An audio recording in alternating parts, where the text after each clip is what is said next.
Hello students, start करते हैं formation of possessive case. देखिए, फॉर्मेशन ऑफ पॉजेसिव केस को बोलते हैं हम संबंध कारक का निर्माण होता है फॉर्मेशन, ठीक है। और पॉजेसिव केस यानी कि संबंध कारक।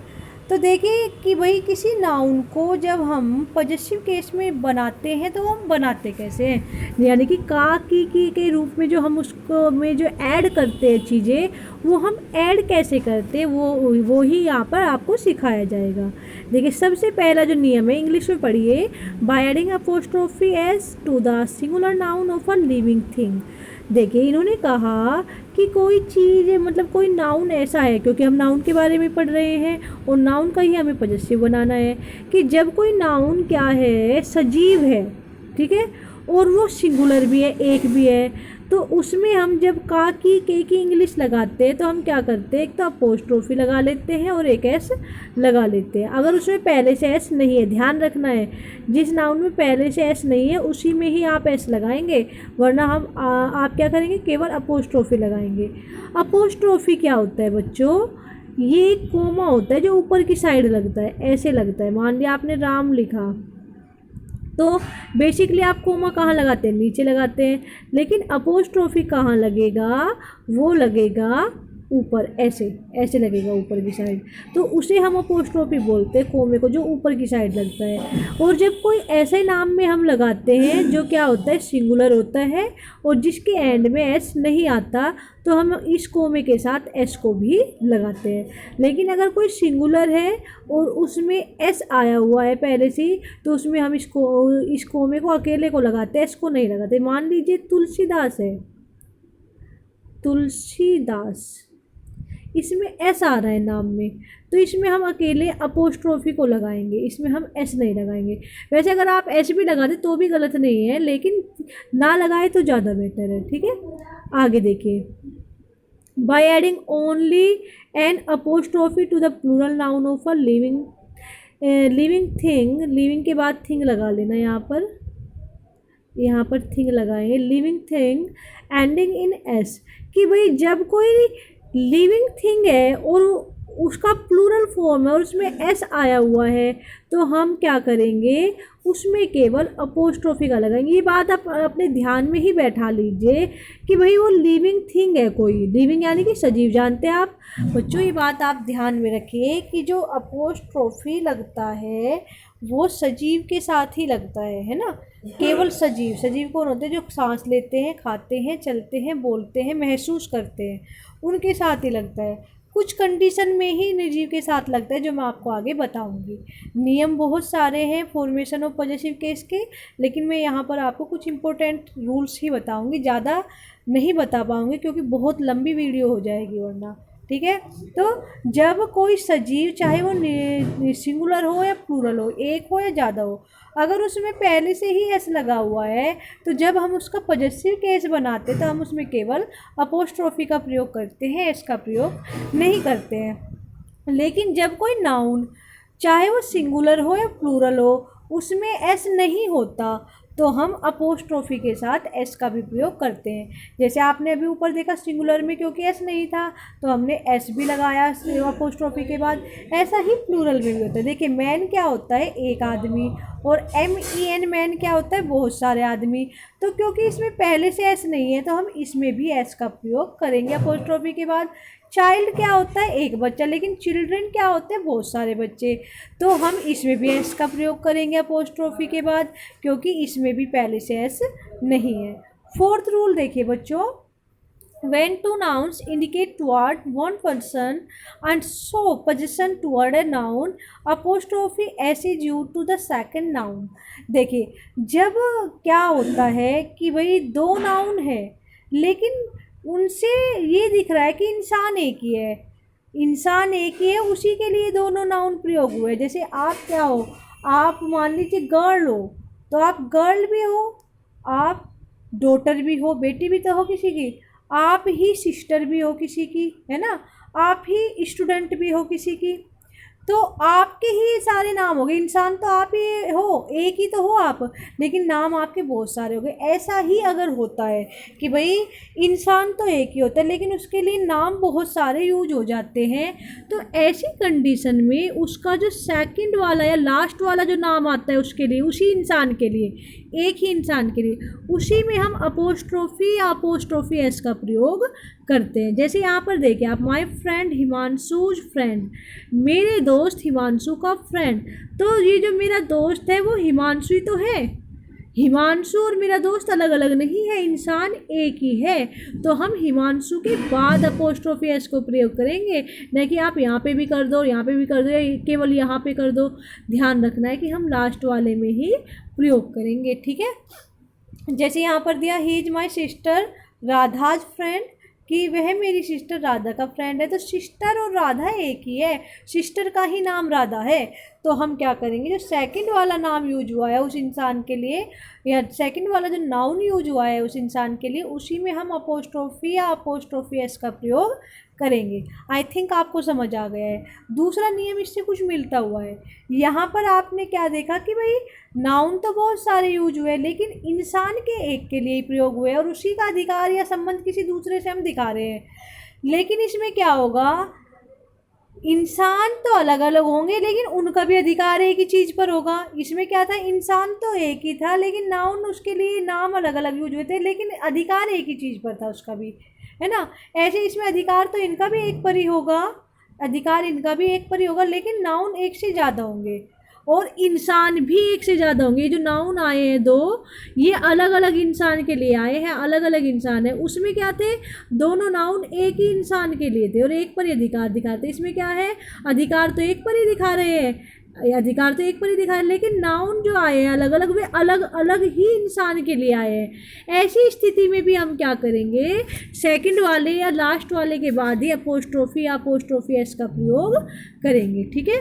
जैसे रोहिणी भी अलग है और गरिमा भी अलग है, लेकिन दोनों का अधिकार घर पर ही है। रोहित भी अलग है, साहिल भी अलग है, लेकिन दोनों का ही अधिकार किस पर है, रूम पर है। तो ऐसी स्थिति में भी हम लास्ट वाले पर ही अपोस्ट्रोफी या अपोस्ट्रोफी एस का प्रयोग करते हैं। ध्यान रखना है बच्चों, अपोस्ट्रोफी या अपोस्ट्रोफी एस का प्रयोग आपको सजीव के साथ ही करना है। और ये संबंध किसी निर्जीव का भी तो हो सकता है किसी चीज़ से, तब हम क्या करेंगे, तब हम ऑफ का प्रयोग करेंगे, ठीक है। आगे चलते हैं। ऑफ का प्रयोग समझ गए कि मान लिया यहाँ पर आ जाते टेबल एंड चेयर लेग, तो क्या होगा, ये गलत हो जाएगा क्योंकि दोनों निर्जीव है। तो हमें क्या करना है, leg of table and chair, ये ऐसे करना है क्योंकि निर्जीव के साथ हम अपोस्ट्रोफी एस का प्रयोग नहीं कर सकते, वो केवल कुछ कंडीशंस में ही हो सकता है। ध्यान रखना इस बात को भी। Possessive case is not used with the possessive case is not used with the name of non living things. ये मैंने अभी आपको ऊपर बता दिया कि भाई नॉन लिविंग के साथ हम पॉजेसिव का प्रयोग, पॉजेसिव केस का प्रयोग नहीं कर सकते, बल्कि किसका प्रयोग करेंगे, ऑफ का करेंगे, पॉजेशन दिखाने के लिए या रिलेशन दिखाने के लिए। जैसे वाइल्ड वाटर, कुएं का पानी, ये लिखना बिल्कुल गलत होगा। हमें क्या लिखना पड़ेगा, द वाटर ऑफ वाइल। ये उल्टा हो जाता है, इधर का नाउन इधर चला जाता है और इधर का नाउन इधर चला जाता है, ठीक है। तो द वाटर ऑफ वाइल निर्जीव में हो गई, क्योंकि हम निर्जीव। देखिए बच्चों, आपने अगर आर्टिकल पढ़े हैं, मैं आपको वो भी पढ़ाऊंगी, आपको ये बताया गया होगा कि कभी भी मटेरियल नाउन से पहले दा का प्रयोग नहीं होता है, लेकिन यहाँ पर हुआ है। क्यों हुआ है, इसलिए हुआ है कि जब कोई मटेरियल नाउन किसी विशेष मटेरियल की तरफ इशारा करे, मतलब पानी तो सब होते हैं लेकिन विशेष बात क्या है कि वो कुएं का पानी है, विशेष पानी हो गया भी, तब हम उससे पहले दा का या आर्टिकल का प्रयोग, आर्टिकल भी क्या, दा का प्रयोग करेंगे, ठीक है। आगे चलिए। Both constructions are possible with the name of living things, कि भाई लिविंग थिंग के साथ आप दोनों ही कंस्ट्रक्शंस यूज कर सकते हैं। नॉन लिविंग के साथ तो आप केवल ये वाली कंस्ट्रक्शन ही यूज कर सकते हैं, लेकिन लिविंग थिंग को इतना अधिकार है कि वो इस कंस्ट्रक्शन को भी ले सकता है और इसको भी ले सकता है, मतलब इस फॉर्म में भी आप लिख सकते हैं और इस भी। आप अगर ऐसे लिखे तो भी गलत नहीं, ऐसे लिखे तो भी गलत नहीं, है ना। द काउज मिल्क या मिल्क ऑफ काउ भी बिल्कुल ठीक होगा। आगे चलते हैं, 8th rule. Word that give hissing sound we use only apostrophe with it. देखिए कुछ वर्ड ऐसे होते हैं, मैंने आपको बताया कि भाई जिनकी एंडिंग एस पर होती है ना, उनमें हम केवल क्या करते हैं, अपोस्ट्रोफी का लगाते हैं साइन। लेकिन ये बात आप ध्यान रखिए, जिनकी एंडिंग वर्ड की होती है और जब हम उन्हें बोलते हैं एक हिशिंग साउंड आता है। हिशिंग यानी श। देखिए ये आवाज़, एक सीटी सी किसी की आवाज़ कह सकते हैं आप, या हिश की आवाज़ कह सकते हैं, श की आवाज़ कह सकते हैं। जैसे मेरे बोलने में श आपको फील हो रहा है। जब ऐसी साउंड आती है, श की साउंड आती है, तब हम क्या करते हैं, केवल अपोस्ट्रोफी का प्रयोग करते हैं, एस का प्रयोग नहीं करते। जैसे आप इस वर्ड को देखिए, जस्टिस, श लास्ट में श आया, तो ये जो साउंड है श की, इसके साथ आपको एस की फीलिंग आ रही है, इसलिए आप क्या करेंगे, केवल अपोस्ट्रोफी का प्रयोग करेंगे। वैसे तो गोडेज को अगर हम देखें एस आया हुआ है, लेकिन अगर इसके साउंड पर भी जाए तो क्या आ रहा है, गोडेज, श की आवाज़ आ रही है ना। ऐसे ही कॉन्शियंस होता है, जो आपने उसमें पढ़ा है कैरेक्टर ऑफ हैप्पी लाइफ में, कि एक जो हैप्पी पर्सन होता है उसका जो शरण स्थल होता है वो कौन होती है, उसकी कॉन्शियंस होती है, उसकी अंतरात्मा होती है, कॉन्शियंस।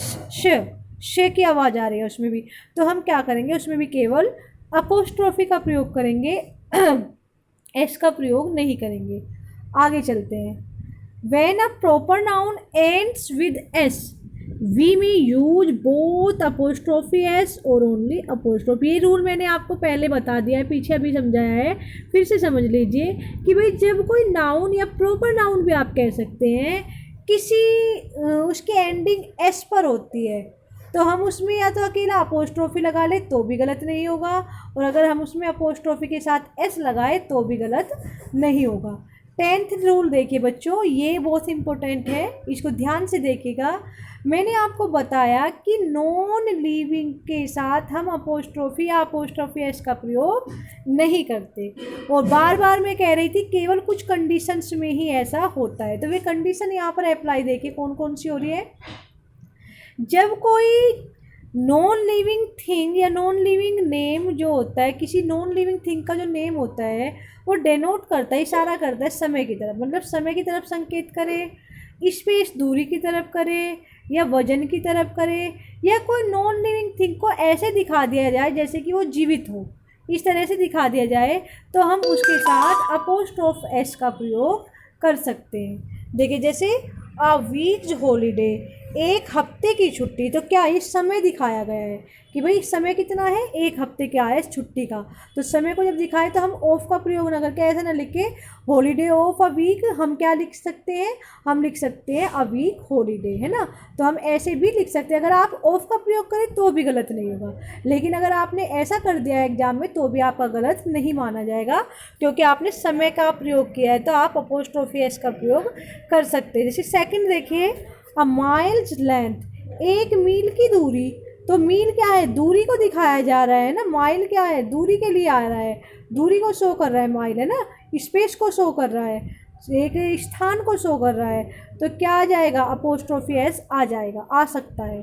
अ पाउंड्स वेट, एक पाउंड, पाउंड क्या कर रहा है, वजन को शो करने के लिए आता है, पाउंड मतलब वेट को मेजर करने के लिए आता है ना, तो हम इसमें अपोस्ट्रोफी एस का प्रयोग कर सकते हैं। नेचर्स ब्यूटी, नेचर क्या होती है, प्रकृति, सजीव तो नहीं है, निर्जीव है, लेकिन हमने बिल्कुल एक सजीव की तरह इसको दिखाया है कि भाई प्रकृति की सुंदरता देखो, तो प्रकृति को जैसे एक औरत की सुंदरता को दिखाया जाता है, एक औरत की तरह मान लिया है, तो यहाँ पर इसको मानवीकरण कर लिया गया है, इसका पर्सोनिफाइड कर लिया गया है इसको, तो हम अपोस्ट्रोफी एस का प्रयोग कर सकते हैं। मैंने बताया जब किसी निर्जीव चीज़ को बिल्कुल सजीव की तरह दिखाया जाता है तो भी हम अपोस्ट्रोफी एस का प्रयोग कर सकते हैं। जैसे डेथ डोर, कि मृत्यु का दरवाज़ा, या मृत्यु का मुंह भी कह सकते हैं, मृत्यु का मुंह, मृत्यु का मुंह थोड़ी ना होता है, तो यहाँ पर अपोस्ट्रोफी एस का प्रयोग हो सकता है ना, क्योंकि बिल्कुल एक सजीव की तरह दिखाया गया है। 2 डेज हॉलीडे, फिर से समय की बात है तो अपोस्ट्रोफी। यहाँ पर देखो मैंने एस नहीं लगाया क्योंकि डे में पहले से एस लगा हुआ है। 10 माइल्स डिस्टेंस, यहाँ पर भी माइल्स में एस है तो मैंने क्या किया, एस नहीं लगाया, अपोस्ट्रोफी लगाया। 5 फीट लेंथ, देखिए मैंने फीट प्लूरल है लेकिन इसमें एस नहीं आया इसलिए मैंने एस का प्रयोग किया है। ड्यूटी इज कॉल, ड्यूटी मतलब कर्तव्य की पुकार, कर्तव्य तो निर्जीव है लेकिन मैंने सजीव की तरह लगे, जैसे आदमी पुकार करता है ऐसे ही कर्तव्य कर रहा है तो इसको पर्सोनिफाइड कर लिया है, ड्यूटी को यहाँ पे मतलब सजीव मान लिया है इसलिए अपोस्ट्रोफी एस। लव स्लेव, प्रेम का दास, प्रेम को एक इंसान की तरह दिखा दिया गया है तो पर्सोनिफाइड किया गया है तो इसके साथ भी अपोस्ट्रोफी एस का प्रयोग किया गया है। आई थिंक आपको यहाँ तक सब समझ आ गया होगा। Thank you, take care.